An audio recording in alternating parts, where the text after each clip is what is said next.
Hello friends, Pandian ஸ்டோரில் என்ன நடக்குதுன்னு பார்க்கலாம் வாங்க. வீடியோவை ஸ்கிப் பண்ணாமல் கடைசி வரைக்கும் பாருங்கள்.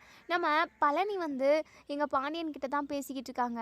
பாண்டியன் வீட்டில் நடந்த எல்லாத்தையுமே இங்கே நம்ம பழனிக்கிட்ட சொல்லி, இப்படியெல்லாம் உன் அக்கா பண்ணுறா, இதெல்லாம் கரெக்டாடா, நியாயமா, அப்படி இப்படின்னு அவங்க பாட்டுக்கு பேசிக்கிட்டு இருக்காங்க. இன்னொரு சைடு இங்கே நம்ம மயில் சரவணன் பற்றின நினப்பாவே உட்காண்ட்ருக்காங்க. உடனே பாக்கியம் வராங்க. ஏய் என்னடி, என்ன பார்த்துக்கிட்டு இருக்க அப்படின்னு சொல்லிட்டு. அது ஒன்றும் இல்லைம்மா, சும்மா தான் அப்படின்னு சொல்லிட்டு. என்ன ஒரே இடத்த வெறிக்க வெறிக்க பார்த்துக்கிட்டு இருக்க, ஏதோ பலமான யோசனையில் இருக்க போல, என்னடி என்னடி விஷயம் அப்படின்னு சொல்லி கேட்கவும், இல்லைம்மா, என் வாழ்க்கை இப்படி ஆகும்னு சொல்லிட்டு நான் கனவுல கூட நினச்சி பார்க்கலம்மா. இப்படியெல்லாம் இருக்கலாம் அப்படியெல்லாம் இருக்கலாம்னு சொல்லிட்டு நான் எம்புட்டோ கனவு கண்டிருக்கேன். ஆனால் அது எதுவுமே நடக்கலைல்ல. ரொம்ப ரொம்ப ஒரு மாதிரி கஷ்டமாக இருக்குமா. என்னை நம்பி ஒரு குழந்தை என் வயிற்றில் வளர்ந்துக்கிட்டு இருக்கு. அதெல்லாம் நான் எப்படி வளர்த்து கரை சேர்க்க போகிறேன் அப்படின்னு நினச்சாவே ஒரு பக்கம் பயமாகவும் இருக்குது. ஆனாலும் எனக்காக ஒரு குழந்தை இருக்குமே, நமக்காக ஒரு உயிர் நம்மளை நம்பி வரப்போகுதே அப்படின்னு நினைக்கிறப்பவும் ரொம்ப சந்தோஷமாக தான் இருக்குது. இருந்தாலும் எப்படி என் வாழ்க்கையை கரெக்டாக சீரான முறையில் நான் வாழ போகிறேன்னு எனக்கு தெரியலம்மா. அதாவது சரவணன் மாமா என் கூட இருந்திருந்தாரு அப்படின்னா நான் ரொம்ப சந்தோஷமாக இருந்திருப்பேன். என் குழந்த, நான், என் புருஷன்னு இப்படி குடும்பமாக சந்தோஷமாக ஒரு வாழ்க்கையை வாழ்ந்துக்கிட்டு இருந்திருப்பேன். ஆனால் என்னமோ நான் போன ஜென்மத்தில் தான் பாவம் பண்ணியிருக்கேன் போல். அதனால தான் எனக்கு இப்போது இந்த ஜென்மத்தில் அந்த கடவுள் தண்டனையை கொடுக்குறார் போல் அப்படின்னு சொல்லிட்டு. ஏய் என்னடி வசனமெல்லாம் பேசிக்கிட்டு இருக்க, அதான் அவங்க வீட்டிலே கொண்டு போய் நான் விட்டுட்டு வரேன் வாடின்னு சொன்னாலையும் கேட்க மாட்டேங்கிற. நீ கர்ப்பமாக இருக்கிற விஷயமும் வீட்டில் உள்ள யாருக்கும் தெரியக்கூடாதுன்னு சொல்கிற. என்னென்னமோ பேசிக்கிட்டு இருக்க. இங்கே பாருடி, அதெல்லாம் விட்டு தொலை. அதான் கோர்ட்டுக்கு நாளைக்கு போக வேண்டியது இருக்குல்ல, கோர்ட்டில் போய் பார்த்துப்போம். அது மட்டும் இல்லாமல் அந்த சரவணனை உண்டுலன்னு பண்ண போகிறேன். உன் வயிற்றில் வளர்கிற குழந்த அவனது இல்லைன்னு சொல்லிட்டு திமுறா பேசினான்ல, அதுக்கு எல்லாத்துக்கும் ஒரு முடிவு கட்டுறேன் நான். இங்கே பாருமா, நான் கர்ப்பமாக இருக்கிற விஷயம் யாருக்கும் தெரிய வேண்டாம். கோர்ட்டில் என்ன தீர்ப்பு சொன்னாலும் சரி, நான் அதை ஏற்றுக்கிறதுக்கு தயாராக தான் இருக்கேன் அப்படின்னு சொல்கிறாங்க. என்னடி என்ன காலம் ஃபுல்லாக இங்கே ஓசி சோறு சாப்பிட்லான்னு சொல்லிட்டு பிளான் பண்ணிட்டியா நீ? உன் புருஷனுக்கும் உன் புருஷன் வீட்டு ஆளுங்களுக்கும் கஷ்டத்தை கொடுக்கக்கூடாதுன்னு சொல்லிட்டு யோசிக்கிறியா? ஐயோ அம்மா, கொஞ்சம் நிப்பாட்றியா? உனக்கு எப்போவுமே நான் பாரமாக இருக்க மாட்டேம்மா. நானும் என் குழந்தையும் கண்டிப்பாக யாருக்குமே நாங்கள் பாரமாக இருக்க மாட்டோம். எங்களோட வாழ்க்கையை நாங்கள் வாழ்ந்துக்கிறோம். எங்களுக்கு என்ன தேவை, என்ன செலவுன்னு சொல்லிட்டு எல்லாத்தையுமே நாங்கள் பார்த்துக்குறோம். யாரோட காலையும் போய் விட மாட்டோம். முக்கியமாக குறிப்பாக உன்னுடைய காலில் அப்படின்னு சொல்லிட்டு இங்கே நம்ம மயில் வந்து சொல்கிறாங்க. சரி சரி, நீ பேசுகிற வசனமெல்லாம் போதும், நாளைக்கு கோர்ட்டுக்கு போகணும். கண்டிப்பாக கேஸு நம்ம பக்கம் சாதகமாக தான் தீர்ப்பை வந்து முடியணும். ஆமாம், அதுக்கெல்லாம் பணம் செலவாகும், வக்கீலுக்கெல்லாம் கொடுக்கணும்ல. உங்கள் ஓனர் அம்மா கிட்ட சொல்லி பணத்தை ஃபோனில் போட்டு விட சொல்லு. அப்போ தான் நாளைக்கு 4 பேருக்கு டீ வாங்கி கொடுக்கவும் வக்கீலுக்கு பணம் கொடுக்கறதுக்கும் கரெக்டாக இருக்கும். இப்போவே அனுப்பிவிட சொல்லு அப்படின்னு சொல்லிட்டு. அம்மா, போய் ஒரு 2 வாரம் கூட ஆகலம்மா, அதுக்குள்ளே எப்படிம்மா பணம் கொடுக்குவாங்க? மாதம் ஆனால் தானே, கடைசியில் தானே பணத்தை கொடுப்பாங்க அப்படின்னு சொல்லிட்டு. ஏய் ஏய், நமக்கு ஒரு அவசர தேவை இருக்குது, அப்போது நீ கேட்டு வாங்க வேண்டாமா? நீ அவங்கக்கிட்ட கேட்டு வாங்கினா மயில் அப்படின்னு சொல்லவும், சரிம்மா நான் கேட்டு பார்க்குறேன். அம்மா, என்னதான் நான் வெட்டி வீராப்பா, அவங்க எனக்கு வேண்டாம். என் வயிற்றில் வளர்கிற குழந்தையா அவங்கக்கிட்ட யார்கிட்டையுமே சொல்லக்கூடாது. அப்படி சொன்னாலே அவமானம் தான் பட போகிறோம். அதனால் சொல்லக்கூடாதுன்னு சொல்லிட்டு நினைக்கிறேன். இருந்தாலும் உள்ளுக்குள்ளே ஒரு மாதிரி பயமாகவே இருக்குமா. தனிமையாக என்னுடைய வாழ்க்கை எப்படி நான் ஓட்ட போகிறேனோன்னு சொல்லிட்டு நினச்சாவே உள்ளுக்குள்ளே திக்கு திக்குன்னு இருக்குமா அப்படின்னு சொல்லிட்டு இங்கே நம்ம மயில் வந்து அழுதுகிட்டே பாக்கியத்துக்கிட்ட சொல்கிறாங்க. பாக்கியம் இருந்துட்டு, இங்கே பாரு மயில், ஒண்டியெல்லாம் பொழப்ப நடத்த முடியாதுடி. உன் புருஷனை எப்படியாவது வளைச்சி உன் கைக்குள்ளே வச்சுக்கோ. இங்கே பாரு, கண்டிப்பாக அந்த கடவுள் நாளைக்கு உனக்கு சாதகமாக தான் தீர்ப்பை சொல்ல வைப்பார். ஏன்னா உன் வயிற்றில் குழந்தைய அந்த கடவுள் கொடுத்துருக்காரு. கண்டிப்பாக உன் வாழ்க்கையை நல்ல வழியில் தான் கொண்டு போவார். நீ கவலைப்படாதடி அப்படின்னு சொல்லிட்டு இங்கே நம்ம பாக்கியம் வந்து சொல்லிக்கிட்டு இருக்காங்க. அதுக்கப்புறம் சரிம்மா அப்படின்னு சொல்லிட்டு நம்ம மயில் வந்து உள்ள ரூம்குள்ளே போயிட்டு மீனாவுக்கு கால் பண்ணுறாங்க. மீனா, என்ன பண்ணுற மீனா, உனக்கு தொந்தரவாக இருக்கா நான் கால் பண்ணுறது அப்படின்னு சொல்லி கேட்கவும், அப்படிலாம் இல்லைக்கா, சொல்லுங்கக்கா, என்னக்கா கால் பண்ணியிருக்கீங்க அப்படின்னு சொல்லிட்டு மீனா கேட்குறாங்க.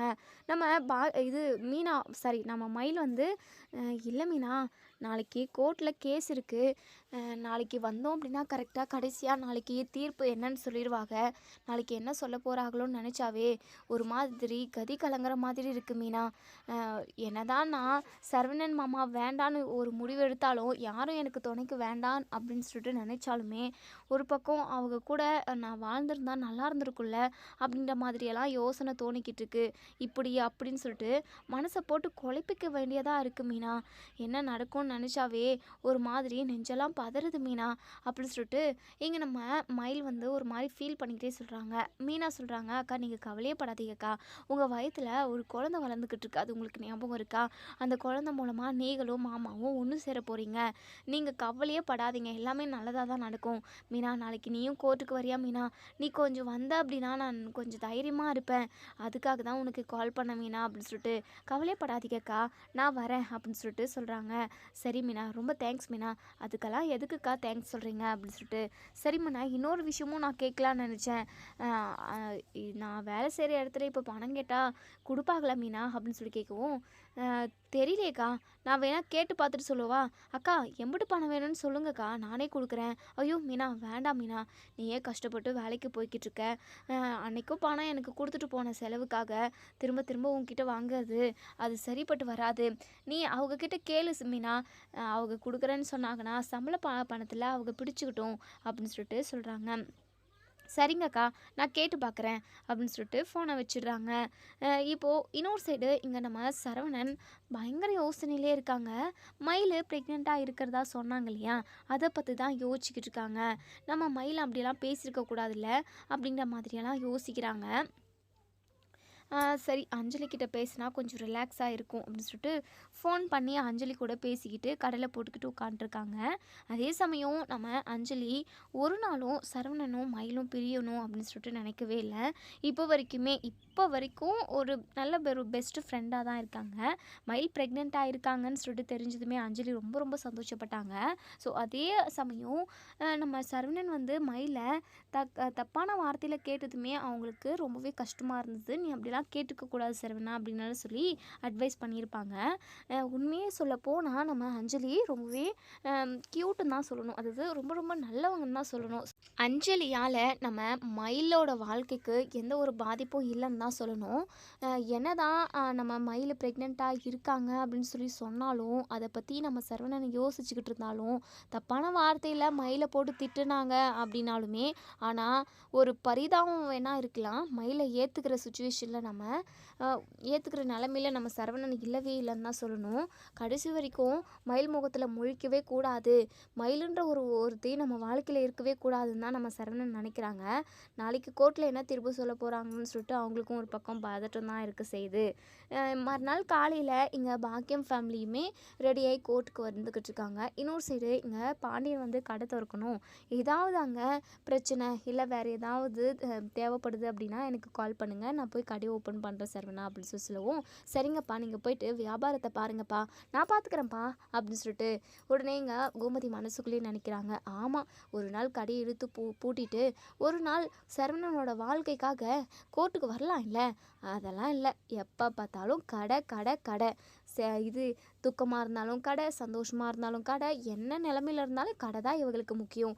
ஒரு நாள் சரவணனுக்காக வந்தால் தான் என்ன அப்படிங்கிற மாதிரி நம்ம கோமதி வந்து மனசுக்குள்ளேயே நினைக்கிறாங்க. இப்போது கோமதி அதுக்கப்புறம் நம்ம சரவணன் இவங்க 2 பேர் தான் ரெடி ஆக்கிட்டு இருக்காங்க.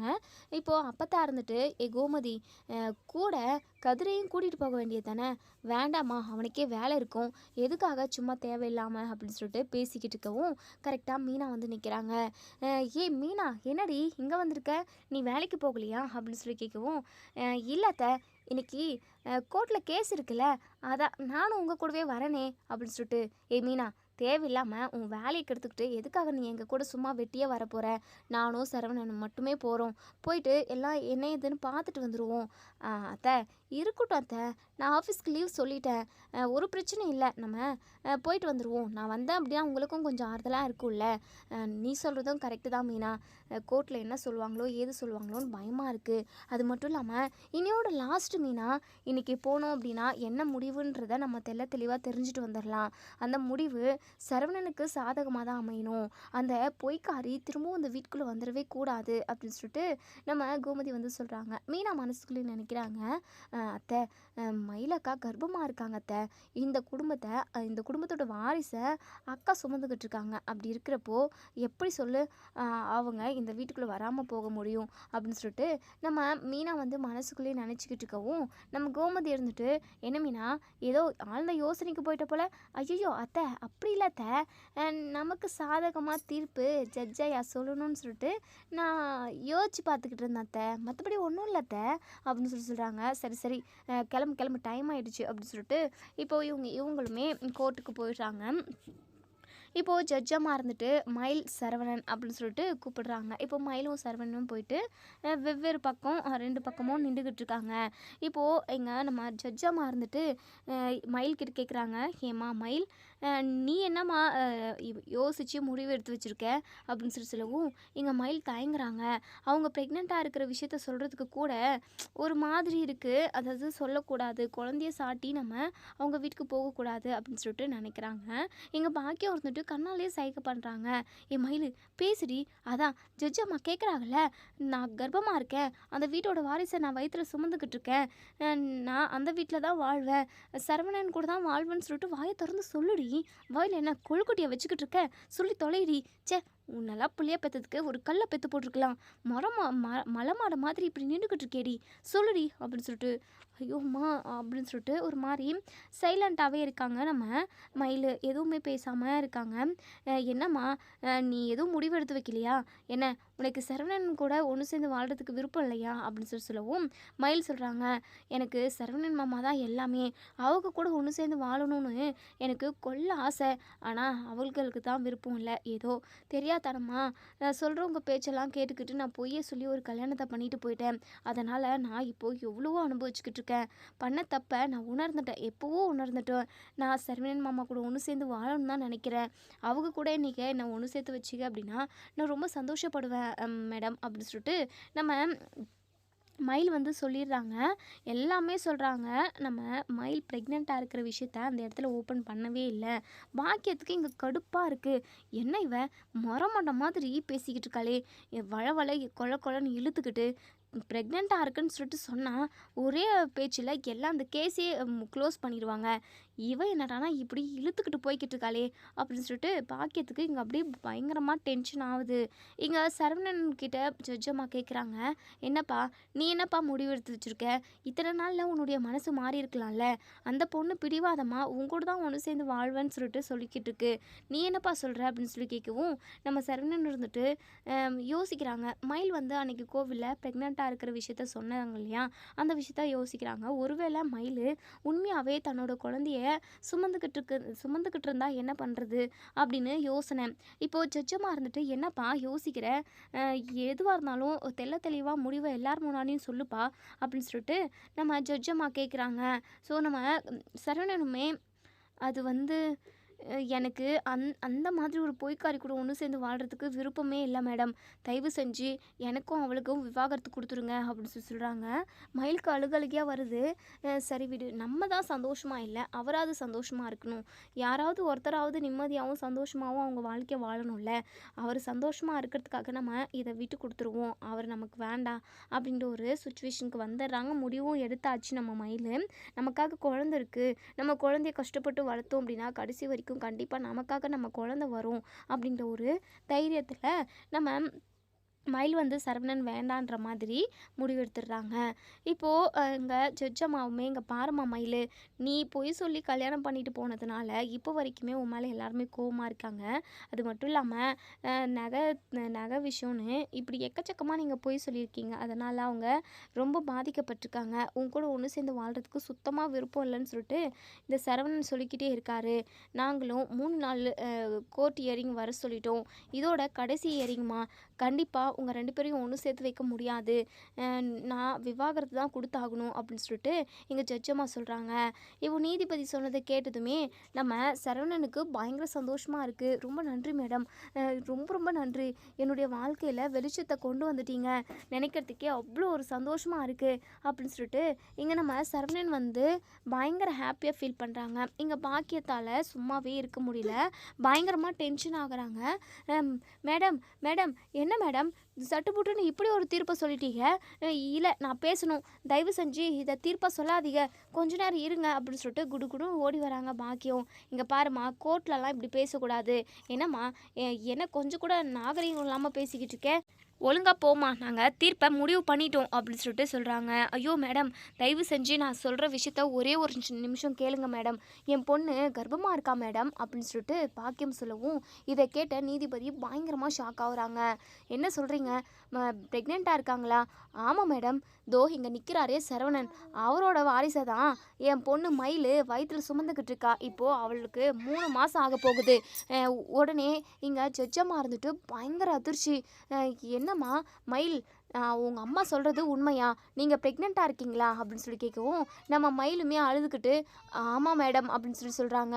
என்னம்மா நீ ப்ரெக்னெண்ட்டாக இருக்கிற விஷயத்த ஏமா சொல்லலை அப்படின்னு சொல்லிட்டு இங்கே நம்ம அதாவது ஜட்ஜம்மா வந்து கேட்குறாங்க. இதை கேட்டதுமே இங்கே மயிலுக்கு ஒரு மாதிரி பதட்டமாகவும் இருக்குது. இல்லை மேடம், என்ன சொன்னாலும் கண்டிப்பாக நான் அவங்க கூட ஒன்று சேர்ந்து வாழ முடியாதுன்றத உணர்ந்துட்டேன், அதனால தான் தேவையில்லாமல் எல்லார் காலையிலையும் விழுந்து எதுக்காக இப்படி நான் கெஞ்சிக்கிட்டு அவமானப்பட்டுக்கிட்டு இருக்கணும், நமக்குன்னு ஒரு குழந்தை வந்துருச்சு, அந்த குழந்தைய நம்ம நல்லபடியாக பெற்று எடுத்துட்டோம் அப்படின்னா கண்டிப்பாக நமக்காக அந்த குழந்தை இருக்கும் அப்படின்ற ஒரு தைரியத்தில் அவர் வேண்டான்னு சொல்லிட்டு நான் முடிவு எடுத்துட்டேன் மேடம். ஏதோ கடைசியாக அதாவது குழந்தைய வச்சு சாட்டி அவர் கூட நான் ஒன்று சேர்றதுல எனக்கு விருப்பமே இல்லை, அதனால தான் அவர் கூட ஒன்று சேர்ந்து வாழணும்னு சொல்லிட்டு உங்ககிட்ட கேட்டேன், ஆனால் அவருக்கு விருப்பம் இல்லை அப்படின்னு சொல்லிட்டு சொல்லிட்டாரு, அதனால் நான் என் வாழ்க்கையை பார்த்துக்கலான்னு சொல்லிட்டு நான் முடிவு எடுத்துட்டேன் மேடம் அப்படின்னு சொல்லவும் உடனே எங்கள் பாக்கியத்துக்கு பயங்கரமாக கோவம் வருது. கூறு கேட்டவளே, என்னடி பேசிக்கிட்டு இருக்க மேடம், அப்படியெல்லாம் வேண்டவே வேண்டாம் மேடம், ஏதோ அவள் கோபத்துலேயும் வைராகியத்திலையும் பேசிக்கிட்டு இருக்கா, என் பொண்ணு அவளோட புருஷன் கூட தான் இருக்கணும், அவளுக்கு ஒரு குழந்தை பிறக்க போகுது மேடம், அந்த குழந்தையோட எதிர்காலத்தாவது மனசில் வச்சுக்கிட்டு நீங்கள் இவங்க 2 பேரையும் ஒன்று சேர்த்து வைக்கணும் அப்படின்னு சொல்லிட்டு இப்போது இங்கே ஜட்ஜமாக இருந்துட்டு சரி ஓகேம்மா, நீங்கள் எவ்வளோ விஷயத்தில் போய் சொல்லியிருக்கீங்க, இந்த விஷயத்த நாங்கள் எப்படி நம்புறது, அதுக்கான ப்ரூஃப் இருக்கா, நீங்கள் டாக்டர்கிட்ட போய் செக் பண்ணிங்களா அப்படின்னு சொல்லிட்டு இங்கே நம்ம ஜட்ஜம்மா கேட்கவும் இருக்குது மேடம் அப்படின்னு சொல்லிட்டு அந்த ரிப்போர்ட்ஸ் எல்லாமே கொடுக்குறாங்க. இப்போ சரவணன் இருந்துட்டு மேடம் கண்டிப்பாக அது பொய்யா தான் இருக்கும், இவங்க ஃபேக்காக ரெடி பண்ணியிருக்காங்க போல் அப்படின்னு சொல்லிட்டு டாக்டர்ஸு அதாவது இது ஃபேக்கா இல்லை ஒரிஜினலா அப்படின்றத கண்டுபிடிக்கிறதுக்குமே ஆட்கள் இருக்காங்க, நீங்கள் கவலைப்படாதீங்க, இது ஒரிஜினலாக ஃபேக்கான்னு சொல்லிட்டு கண்டுபிடிச்சிடுறேன் அப்படின்னு சொல்லிட்டு இப்போ அவங்கக்கிட்ட பார்த்து செக் பண்ண சொல்கிறாங்க. ஸோ அவங்களுமே வாங்கி செக் பண்ணுறாங்க, இது ஒரிஜினல் தான், அவங்க ப்ரெக்னெண்ட்டாக தான் இருக்காங்க, 2 மந்த்து முடிஞ்சு 3rd மந்த்து ஸ்டார்ட் ஆகுது அப்படின்ற மாதிரி சொல்கிறாங்க. இப்போது ஜட்ஜம்மாவுமே என்ன சரவணன், உங்களோட வாரிசை அவங்க வயிற்றில் சுமந்துக்கிட்டு இருக்காங்க, அப்படி இருக்கிறப்போ எப்படி சரவணன் நீங்கள் டிவோர்ஸ் கொடுக்க முடியும், அவங்களுக்காக இல்லை அப்படின்னாலுமே நீங்கள் குழந்தைக்காக அவங்க கூட ஒன்று சேர்ந்து வாழ்ந்து தான் ஆகணும், குழந்தையோட எதிர்காலம் பாதிக்கப்படும்ல, கொஞ்சம் யோசித்து முடிவெடுங்க சரவணன் அப்படின்னு சொல்லிட்டு எங்கள் கோமதிக்கு பயங்கர அதிர்ச்சியாக இருக்குது. மீனா என்னடி இந்த மயில் கர்ப்பமாக இருக்கா, உண்மையாகவே நம்ம வீட்டு வாரிசவை சுமந்துக்கிட்டு இருக்கா அப்படின்னு சொல்லி கேட்கவும் ஆமாத்த, இதை சொல்கிறதுக்காக தான் மயிலாக்காவை நான் கோவிலுக்கு வர சொன்னேன், இது எப்படி உனக்கு தெரியும் அத்தை, அது வந்து ஒரு விஷயம் ஒரு வழியாக தெரிய வந்துச்சு அத்தை, அதை உங்களுக்கும் தெரிய வைக்கணும்னு நினச்சேன், ஆனால் மயிலாக்கா இந்த விஷயத்தெல்லாம் சொல்ல வேண்டாம், எல்லாரும் பொய்ன்னு சொல்லுவாங்க, வேண்டான்னு சொல்லிட்டு அவங்க மறுத்தாங்க, இருந்தாலும் இந்த விஷயம் நம்ம குடும்பத்துக்கு தெரிஞ்சாகணுன்றதுக்காக உங்ககிட்ட சொல்லணுன்றதுக்காக நான் அதனால தான் அன்றைக்கி கூட்டிகிட்டு வந்தேன், ஆனால் அன்றைக்கி மயிலக்காவோட அம்மா வந்து என்னென்னமோ பேசி குழப்பி விட்டுட்டாங்க, நீங்களும் எதுவும் கேட்குற நிலமையிலேயே இல்லை, அதான் அன்றைக்கி சொல்ல முடியாமல் போயிடுச்சு, இம்புட்டு நடந்திருக்கு எல்லாத்தையும் தெரிஞ்சுக்கிட்டு நீ நாடகம் நடிச்சுக்கிட்டு இருக்க, அவகிட்டையும் இங்கேயும் அந்த வீட்டுக்கும் இந்த வீட்டுக்கும்னு சொல்லிட்டு நீ 2 வீட்டுக்கும் ரெண்டகம் பண்ணிக்கிட்டு இருக்கியாடி அப்படின்னு சொல்லவும் ஐயோயோ அத்தை, சத்தியமாக நான் யாருக்குமே துரோகம் நினைக்க மாட்டேன் அத்தை, யாருக்கும் கெடுதல் நடக்கணும்னு நினைக்க மாட்டேன், தயவு செஞ்சு இப்படி ஒரு பட்டத்தை எனக்கு கட்டிடாதீங்க அத்தை. மயிலக்கா கர்ப்பமாக இருக்காங்க. மயிலக்காவோட வயிற்றில் வளர்கிற குழந்த நம்ம வீட்டு வாரிசு தானே. அப்படி இருக்கிறப்போ அந்த விஷயம் உங்களுக்கு தெரியணும்ல அத்தை. அதுக்காக தான் அத்தை. நீங்கள் தப்பாலாம் நினச்சிக்காதீங்க. இப்போ மயிலக்கா உண்மையாகவே ப்ரெக்னெண்ட்டாக இருக்காங்க. சரவணன் மாமாவோட வாரிசை அவங்க சுமந்துக்கிட்டு இருக்காங்க. இதில் உங்களுக்கு சந்தோஷமே இல்லையா அத்தை அப்படின்னு சொல்லிட்டு. சந்தோஷம்தான்டி. அது இவ தப்பு பண்ணாமல் இருந்திருந்தா கண்டிப்பாக தலையில் தூக்கி வச்சு கொண்டாடிக்கிட்டு இருந்திருப்பேன். குழந்த பிறக்க அதாவது வயிற்றில் உண்டாயிருக்கு. குழந்த பிறக்க போகுதுன்னா எல்லாருக்கும் சந்தோஷமாக தான் இருக்கும். ஆனால் இவளுக்கு போயிட்டு குழந்த உண்டாயிருக்கேடி. உனக்கு உண்டாயிருந்தா கூட நான் ரொம்ப சந்தோஷப்பட்டிருப்பேன். இப்போது சந்தோஷப்படுறதா இல்லை துக்கப்படுறதான்னு எனக்கு இன்னுமே புரியல. இவ சரவணன் வாழ்க்கையில் இருந்தால் அவனோட வாழ்க்கை நல்லா இருக்குமாடி. நீயே தான் கொஞ்சம் யோசிச்சு சொல்லேன் அப்படின்னு சொல்லவும், அத்தை கவலையே படாதீங்க அத்தை, எல்லாமே நல்லதாக தான் நடக்கும். கண்டிப்பாக மயிலக்கா இனிமேல் எந்த தப்புமே பண்ண மாட்டாங்க. கண்டிப்பாக நான் உறுதியாக அடித்து சொல்கிறேன் அத்தை. நீங்கள் மயிலக்காவை தாராளமாக ஏற்றுக்கலாம். அது மட்டும் இல்லாமல் மயிலக்காவுக்காக இல்லை அப்படின்னாலுமே குழந்தைக்காக நீங்கள் ஏற்றுக்கலாம் அத்தை அப்படின்னு சொல்லிட்டு. இப்போ ஜட்ஜம்மா இருந்துட்டு இங்கே சரவணன் கிட்ட கேட்குறாங்க, கடைசியாக உங்களோட முடிவு என்னன்னு சொல்லுங்கள் சரவணன். நீங்கள் மயிலை ஏற்றுக்கிறீங்களா இல்லை வேண்டவே வேண்டான்னு சொல்லிட்டு விவாகரத்து கொடுத்துட்றீங்களா? அப்போது குழந்தைக்கு என்ன பதில் சொல்ல போகிறீங்க? இப்படி எல்லாத்துக்குமே நீங்கள் இப்போ பதில் சொல்லி தான் ஆகணும். என்ன முடிவு எடுக்கிறீங்க? உங்களுக்கு 5 மினிட்ஸ் நான் டைம் கொடுக்குறேன். நீங்கள் பிரேக் எடுத்துக்கிட்டு கூட கண்டிப்பாக யோசித்து ஒரு நல்ல முடிவை சொல்லுங்கள் அப்படின்னு சொல்லிட்டு சொல்கிறாங்க. அதே சமயம் அந்த குழந்தையோட எதிர்காலத்தையுமே மனசில் வையுங்க அப்படின்னு சொல்லிட்டு சொல்கிறாங்க. இப்போது பிரேக் எடுத்துக்கிறாங்க கொஞ்ச நேரம். இப்போ சரவணன் வந்துட்டு கோமதி கிட்ட வராங்க. கோமதியோ சரவணா என்னடா இது என்னென்னமோ சொல்லிக்கிட்டு இருக்காங்க. அவங்க போய் தான் சொல்லுவாங்கன்னு நினச்சேன். ஆனால் அது ஒரிஜினல்னு சொல்கிறாங்க. இப்போ என்னடா பண்ண போகிற? அம்மா எனக்கு குழந்தைனா ரொம்ப பிடிக்குமா. முதல்ல மயில் கர்ப்பமாக இருக்கான்னு சொல்லிட்டு சொன்னால, அப்போ நான் எப்படி சந்தோஷப்பட்டேன் தெரியுமாம்மா. குழந்தைக்காக இது பண்ணணும் அது பண்ணணும்னு சொல்லிட்டு எம்பிட்டோ ஆசையை வளர்த்து வச்சுக்கிட்டு இருந்தேன். எவ்வளோ கனவுகள் தெரியுமா. கடைசியில் ஹாஸ்பிட்டலுக்கு போய் செக் பண்ணுறப்போ எல்லாமே பொய்ன்னு சொல்லி தெரிஞ்சப்போ நான் ரொம்ப நொந்து போயிட்டேன் தெரியுமா. ஆனால் இப்போது கூட என்கிட்ட கொஞ்ச நாளைக்கு முன்னாடி மயில் கர்ப்பமாக இருக்கிற விஷயத்த என்கிட்ட வந்து சொன்னான். ஆனால் அது பொய்யாக தான் இருக்கும். இந்த அப்படியே உண்மையாக இருந்தாலும் அந்த வயிற்றில் வளர்கிற குழந்தைக்கு நான் அப்பா கிடையாதுன்னு சொல்லிட்டு அவளோட அதாவது அவளோட நடத்தையை அசிங்கப்படுத்தி பேசிட்டேன். அவள் ரொம்ப ரொம்ப அழுதுட்டா தெரியுமா. நான் அப்படி பேசியிருக்க கூடாதுன்னு சொல்லிட்டு வீட்டுக்கு வந்ததுக்கப்புறம் தான் எனக்கு புரிஞ்சுது. அதே சமயம் ஃப்ரெண்டுக்கிட்டையுமே இந்த விஷயத்த சொன்னேன். இப்படி சொன்னது மிகப்பெரிய தப்பு அப்படின்ற மாதிரி தான் எனக்கு சொன்னாங்க. இப்போது இது உண்மையாக இருக்குது. கண்டிப்பாக மயில் கர்ப்பமாக தான் இருக்கா. என்னுடைய வாரிசை தாம்மா சுமந்துக்கிட்டு இருக்கா. இப்போ எனக்கு என்ன முடிவு எடுக்கிறதுனே தெரியல. குழந்தைய நினைக்கிறப்போ குழந்தையோட எதிர்காலம் நல்லா இருக்கணும்னு சொல்லிட்டு யோசிக்க தோணுது. இந்த விஷயத்தில் என்ன முடிவு எடுக்கிறதுனே தெரியலம்மா. அம்மா நீ சொல்லுமா. நீ கரெக்டாக தான் முடிவு எடுத்திருப்ப. கண்டிப்பாக நீ வீட்டில் எந்த முடிவு எடுத்தாலுமே அது நல்லா தான் போய்கிட்டு இருக்கு. தப்பாக எப்பவுமே நடந்தது கிடையாது. ஏன் ராஜிக்கும் கதிருக்கும் கல்யாணம் பண்ணி வச்சிங்களா. இப்போது ராஜியும் கதிரும் ரொம்ப ரொம்ப சந்தோஷமாக இருக்காங்க. ரொம்ப நல்லபடியாக வாழ்ந்துக்கிட்டு இருக்காங்க. நீங்கள் நல்ல முடிவை தான் எடுத்திருக்கீங்க.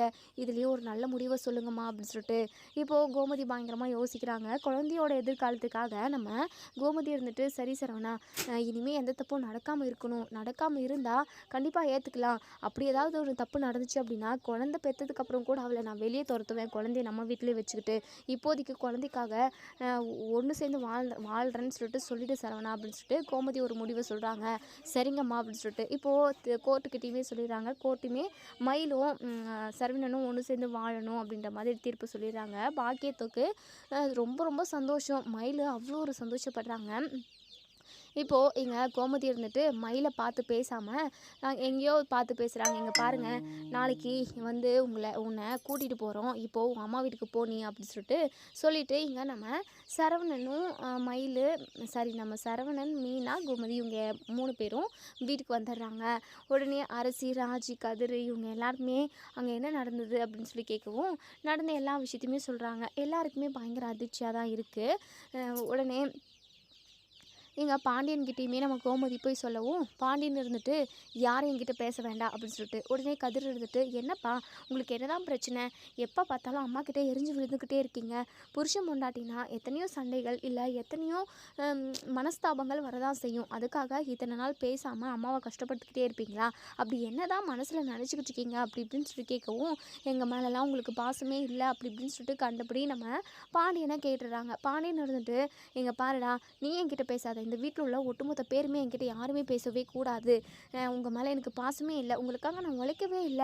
அப்படி தானே? அது அப்படியாவே இருந்துட்டு போகட்டும். இங்க பாரு, அ ம் அங்கே தான் செந்திலும் இருக்காரு. செந்தில்கிட்டயும் கதிர்கிட்டயும் சொல்றாங்க, "நீங்க 2 பேருமே 10,00,000 ரூபாவ எனக்கு எடுத்து வச்சாகணும். அவனுக்கு 10,00,000 குடுத்துருக்கேன். உனக்கு 10,00,000 குடுத்துருக்கேன். நீங்க 2 பேருமே எனக்கு எடுத்து வைங்க" அப்படின்னு சொல்லிட்டு. உடனேங்க நம்ம செந்திலும் கதிரும் பயங்கரமாக ஷாக் ஆகுறாங்க. நம்ம கோமதி இருந்துட்டு, "ஏங்க என்னங்க பேசிக்கிட்டு இருக்கீங்க? நீ பேசாத. உங்களுக்காக நான் எதுக்காகவும் உழைக்கல. உங்களுக்காக நான் எதுவுமே நல்லது செய்யவே இல்ல. நான் சொல்கிற பேச்சை கேட்டால் மட்டும்தான் நீங்கள் இந்த வீட்டில் இருக்கணும், நீங்கள் நல்லபடியாக இருக்கணும் அப்படின்னால என்னென்னமோ கதை அளந்து விட்டீங்கல்ல. உங்கள் மேலே எனக்கு பாசம் இல்லை தான் இல்லை. உங்களுக்காக நான் உழைக்கவே இல்லை. இந்த குடும்பத்துக்காக நான் ஒரு ரூபா கூட சம்பாதிச்சு போடல. அது அப்படியாவே இருக்கட்டும். நான் உங்களுக்காக பண்ணல, அதெல்லாம் எனக்கு திருப்பி கொடுங்க" அப்படின்னு சொல்லிட்டு. இதை கேட்ட எங்கள் கதிருக்கு பயங்கரமாக கோவம் வருது. "அப்பா, நீங்கள் இவ்வளோ கேவலமாக நடந்துப்பீங்கன்னு நான் கொஞ்சம் கூட எதிர்பார்க்கல. நான் என்ன உங்கள் காலில் வந்து விழுந்தேனா? எனக்கு பணத்தை கொடுங்கன்னு சொல்லிட்டு? இல்லைல்ல, நீங்களாக தானே முன் வந்து பணம் இந்தா வா லோன் வாங்கி கொடுக்குறேன் வேண்டான்னு சொன்னாலும் நீங்கள் விட்டீங்களா? லோன் வாங்கி கொடுத்தீங்கல்ல. ஏன் இப்படி பண்ணுறீங்க? இவ்வளோ கீழ்த்தரமாக நடந்துக்கிறீங்க" அப்படின்னு சொல்லிட்டு. "இங்கே பாருடா, சும்மா வசனமெல்லாம் பேசிக்கிட்டு இருக்காத. உனக்கு நான் 10,00,000 ரூபா கொடுத்தேன்ல ட்ராவல்ஸ் ஆரம்பிக்கிறதுக்கு. அந்த 10,00,000 ரூபாவை நீ கொடுத்து தான் ஆகணும். உனக்கு வேறு வழியே இல்லை. நீ யாரோ நான் யாரோ" அப்படின்னு சொல்லிட்டு. உடனே எங்கள் செந்திலுக்கு பயங்கரமாக கோவம் வருது. ச்சே, இவரை மாதிரி ஒரு அப்பா இந்த உலகத்தில் யாருக்குமே கிடைச்சிருக்க மாட்டாங்க. இவ்வளோ கேவலமாக நடந்துக்கிறாங்க. அம்மா, நீ இவரை லவ் பண்ணி வேற கல்யாணம் பண்ணிக்கிட்டு வந்த. லவ் பண்ணி கல்யாணம் பண்ணிட்டு வந்தது எல்லாமே ஒட்டு மொத்தமாக டோட்டலாக வேஸ்ட்டு தான்மா. இந்த வேஸ்டேஜை போய் நீங்கள் கல்யாணம் பண்ணிட்டு வந்திருக்கீங்க அப்படின்னு சொல்லிட்டு செந்தில் பாண்டியனை ரொம்பவே அவமானப்படுத்துகிறாரு. நம்ம பாண்டியன் வந்து ரொம்பவே நொறுங்கி போகிறாரு. என்னதான் இருந்தாலும் நம்ம பாண்டியன் வந்து பணத்தை கேட்டிருக்க கூடாது. சரி, கோவத்தில் கேட்டுட்டாரு. அப்படியே கேட்டாலும் நம்ம செந்தில் வந்து கொஞ்சம் கவனமாக பேசியிருக்கணும். வார்த்தையை விட்டுட்டாரு. இப்படி அப்படின்னு கொஞ்சம் கூட மரியாதை இல்லாமல் நம்ம பாண்டியனை கண்டபடி பேசவும் பாண்டியனுக்கு ரொம்பவே மனசு கஷ்டமாயிடுது. அங்கேருந்து எந்திரிச்சு வெளியே போயிடுறாங்க. கோமதி இருந்துட்டு, "டேய், உன் அப்பா என்னதான் தப்பே பண்ணியிருந்தாலும், என்னதான் பேசியிருந்தாலும் நீ அவரை இப்படியெல்லாம் கேட்கக்கூடாதுடா. ஏதோ வேஸ்டேஜ் அது இதுன்னு சொல்கிற. உன் அப்பா மனசு கஷ்டப்படாதா? அம்மா, உன் அமைதியாயிரும்மா. நான் கேட்டது எல்லாமே கரெக்டு தான். இங்கே பாருடா, நீ கேட்டதுக்கு எல்லாமே தப்புடா செந்தில். உன் அப்பா உங்களை வளர்க்குறதுக்காக எம்புட்டு கஷ்டப்பட்டுருக்காங்கன்னு தெரியுமா? அவங்களுக்குன்னு சொந்த பந்தம் யாருமே இல்லை. எம்புட்டெல்லாம் கஷ்டப்பட்டு இந்த வீட்டை கட்டினாரு, உங்களை வளர்த்தாரு. கொஞ்சம் கூட மனசாட்சி இல்லாமல் பேசுறியேடா" அப்படின்னு சொல்கிறாங்க.